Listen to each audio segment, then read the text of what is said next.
Bonjour à tous les potos, bienvenue dans cette nouvelle vidéo. Aujourd'hui on va décrypter, comme je vous avais promis, toutes les finances du Barça. On va faire un décryptage, les finances, la dette, la masse salariale, le fair play financier, les achats, les ventes, la publicité. Et comme ça risque d'être très très long, on va faire cette vidéo en plusieurs parties. Cette série en plusieurs parties, je pense 3 ou 4 parties, sinon la vidéo va durer 1 heure et ça va vous prendre la tête. Donc on sait que le dossier Neymar, c'est les feuilletons de l'été.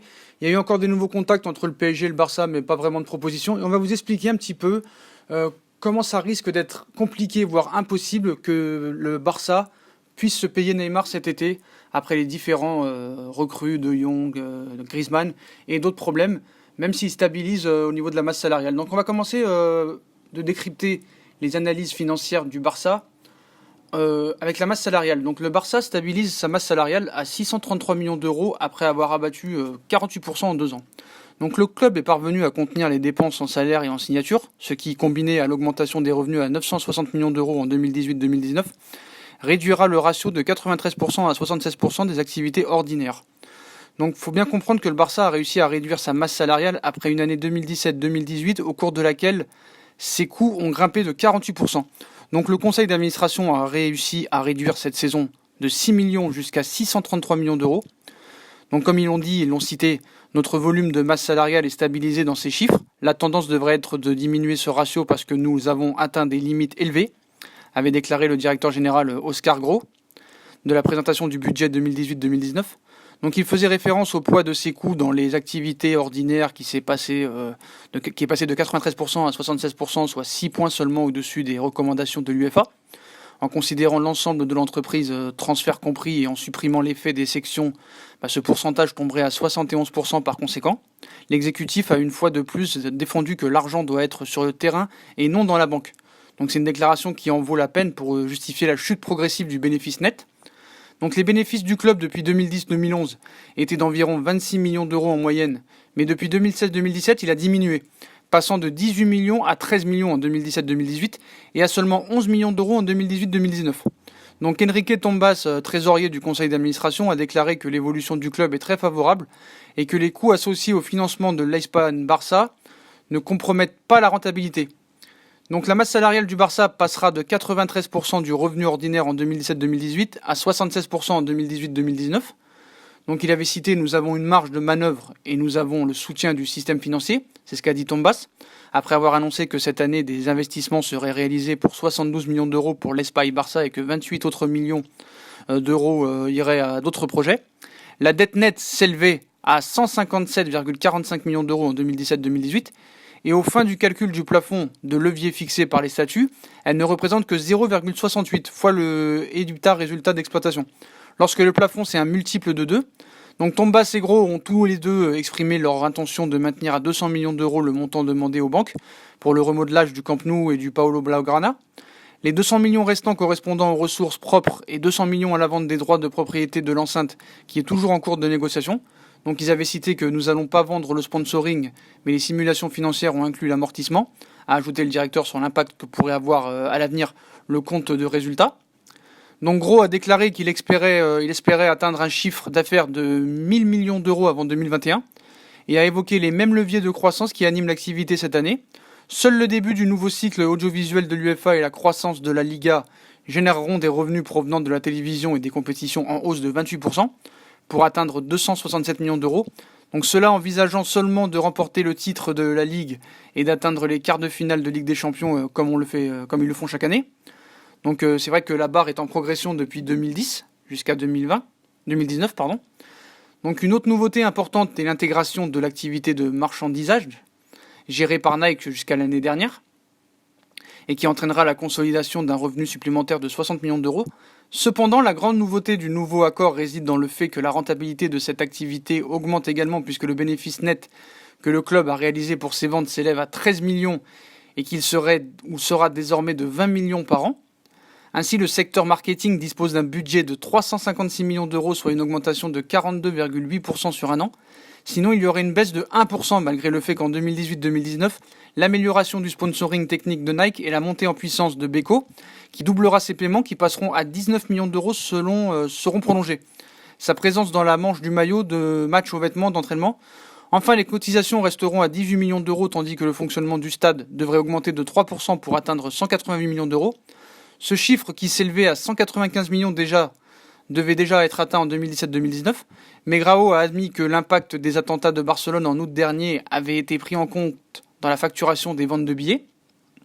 Donc le chiffre d'affaires ordinaire augmentera de 20,8% cette année à 829 millions d'euros, tandis que les transferts diminueront de 42,5% à 131 millions d'euros. Donc bien que ni l'UEFA ni la Liga n'acceptent pour l'instant d'inclure les transferts dans les activités ordinaires, le Barça a une nouvelle fois insisté sur son importance pour le nouveau modèle économique. Les transferts devaient être un travail de plus en plus récurrent et rentable pour le club s'ils sont des joueurs 100 minutes, a déclaré Grau. Toutefois, les comptes révèlent la faible durabilité de ce poste qui a triplé sa contribution de l'année dernière et qui sera réduit de moitié cette année. Et en ce qui concerne les dépenses, le club prévoit que les salaires sportifs seront les seuls à baisser en 2018-2019, avec une diminution de 5% en raison de la réduction de l'effectif du personnel et de la libération des, copos élevés tels qu'Andrés Iniesta. Au contraire, les signatures de Coutinho et Ousmane Dembélé feront grimper les amortissements de 18,5%, atteignant 141 millions d'euros. Donc le reste de la masse salariale du personnel administratif augmentera de 21% jusqu'à 52 millions, grâce à l'intégration des 200 employés du personnel affecté à Barça Licensing et Merchandising, qui gérera les activités des magasins et des licences. C'est la même raison pour laquelle le reste des dépenses d'exploitation augmentera jusqu'à 188 millions d'euros. Donc là aussi, ça progresse depuis 2010. Donc en millions d'euros, ça fait pas mal d'argent. Voilà. Ça, il faut être très clair là-dessus. Et aussi, il y a l'autre vie du Camp Nou. Il y a le musée du Barça qui aussi génère des revenus. Ça, il faut être très clair là-dessus aussi. Donc le Barça, il a renforcé l'offre et ses campagnes promotionnelles de son musée. Principal projet de monétisation d'un stade qui génère 60 millions d'euros de billets par an. Il a apprécié les trophées de la Ligue des Champions, jeté un coup d'œil aux espaces réservés à Johan Cruyff et à Léo Messi, ou plongé avec des lunettes de réalité virtuelle et des écouteurs pour revivre ce que signifie fêter un objectif au Camp Nou, et surtout le fait de pouvoir marcher sur l'herbe de manière générale. Cela pourrait être le résumé de ce que signifie le Camp Nou, marque avec laquelle le musée du FC Barcelone opère et qui en 2017-2018 a réussi à facturer 57,67 millions d'euros. Plus de nombreuses équipes, la Liga, à obtenir la pleine exploitation de son enceinte et même un chiffre presque égal à posséder la billetterie du stade Blaugrana. Donc ce n'est pas un record absolu car les revenus ont cédé 1,8% en glissement annuel. Année complexe pour le tourisme en Catalogne, malgré tout. Il s'agit d'un chiffre qui double les 25 millions que cette activité a généré il y a seulement 5 ans et représente une baisse inférieure aux 6% enregistrés par la billetterie du stade au cours de la dernière année. Donc la vente de billets pour les non-abonnés s'est élevée à 61,13 millions d'euros, soit une différence de seulement 3,5 millions avec l'espace d'exploitation et d'exposition, ce qui démontre l'importance que cette activité a acquise pour rentabiliser les installations en dehors des matchs. Dans les deux cas, le club attribue la baisse d'activité au déclin du tourisme dans la capitale catalane après les attentats de l'été 2017. Dans le cas du musée, il a été possible de dépasser 1,9 million de visiteurs lors de la dernière campagne. La grande majorité des étrangers, et dont seulement 24 013 étaient partenaires. Bien sûr, cela représente une amélioration de 62,3% par rapport à l'année précédente pour un groupe qui a libre accès à un produit dont le billet le moins cher vaut 25 € et le plus cher à 139 € pour les matchs, et dans lequel la chaîne en ligne a été priorisée après la relance de la plateforme avec Betix du groupe Expertus. Donc le Barça a fait payer 1,9 million à 139 € aux 1,9 million de visiteurs annuels du Camp Nou. Donc dans les bureaux, il y a des années, ils ont détecté le récif que cette offre signifiait pour de nombreux fans, qui par calendrier n'avaient aucune option pour se rendre à un match officiel. En 2010, des investissements de 4,5 millions d'euros ont été réalisés pour donner à la visite une composante beaucoup plus numérique. Et depuis lors, elle n'a cessé d'investir chaque année dans des améliorations et l'introduction de nouveaux services afin de lancer des tarifs plus onéreux équivalents à un produit VIP d'un match. Donc la réorganisation de la politique de billetterie a été étendue au musée, dans lequel 5 propositions différentes sont maintenant proposées, allant de la visite de base qui ne comprend pas la marche sur le terrain, à la visite en passant qui inclut cette option et l'utilisation de la réalité virtuelle, se terminant par la visite des joueurs qui donne la possibilité de visiter le vestiaire de la première équipe. Il y a 2 ans, cette option était inimaginable. Et l'espace muséal a déjà dépassé les 30 millions de visiteurs depuis son inauguration et s'est positionné comme le plus visité de Catalogne. Il dépasse même de loin la visite guidée du Real Madrid qui, dans son rapport annuel, indique qu'il a reçu 1,3 million de fans en 2017-2018, dont 55% étrangers. L'ambition des deux entités est de tirer parti de la rénovation de leurs colisées respectifs pour donner une place plus importante à ce projet. Donc l'une des vertus de l'expérience Camp Nou, telle qu'expliquée par les sources de l'entité et sa capacité à générer des revenus supplémentaires dans d'autres activités de stade, les modifications apportées visent à encourager une plus grande consommation du utilisateur, limitant le paquet de base de l'entrée et donnant à la fin du circuit la possibilité d'acquérir des photographes de la visite ou de la terminer dans le magasin officiel. Ainsi, dans les campagnes publicitaires du centre-ville, la promotion des billets des matchs est combinée à celle du musée. Donc le club Blaugrana ouvrira des espaces thématiques en Asie et aux États-Unis, avec Parc Reunidos avec un projet pilote en Chine. Donc le succès de ce produit a séduit différents groupes de divertissement qui souhaitent reproduire le modèle dans d'autres pays. Le club a signé une alliance de 10 ans avec les groupes Mission Eyes en Chine, ou de l'île de Hainan, a été choisi pour ouvrir un espace thématique de 4000 m² comprenant un musée et une zone d'activité combinée et une boutique d'une restauration, un mélange avec lequel ils espèrent capturer le tourisme asiatique qui ne se rend pas à Barcelone mais se rend sur cette île animée, quoi. Voilà, donc Parc Reunidos, une multinationale espagnole spécialisée dans les parcs d'attractions.